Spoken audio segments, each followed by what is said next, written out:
There's also a transition of sorts as Rebecca Blank takes the helm as the Chancellor of UW-Madison. This afternoon, I sat down with Chancellor Rebecca Blank. We talked about working with the legislature and Governor Walker, and here's a portion of that conversation. Jacob and Stephen both want to know how state politics will affect the university.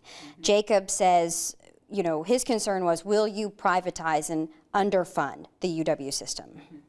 So I'm a very strong believer in public institutions. I came here, I got an education at a big state university. All of my family did. I deeply believe in these institutions. They have provided access to millions of Americans who otherwise wouldn't get to college.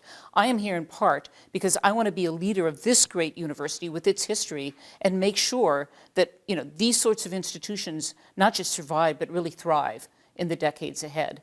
I certainly have no intention of trying to privatize this place. We're fundamentally a public place in all sorts of ways. Jill asks, why was the UW hoarding all of that money and raising tuition year after year? We need reserves, no question about that. The system, and I'm sure Madison as well, weren't as transparent as they should have been about this. They didn't make as good an argument for the reasons why we did it. And, the state slapped us on this in the budget process, and perhaps that was appropriate. I'm hoping that we can generate a conversation with the state, the system, Madison, the governor, all of the people involved about what's the appropriate level of reserves, particularly for such a big and complex university as this.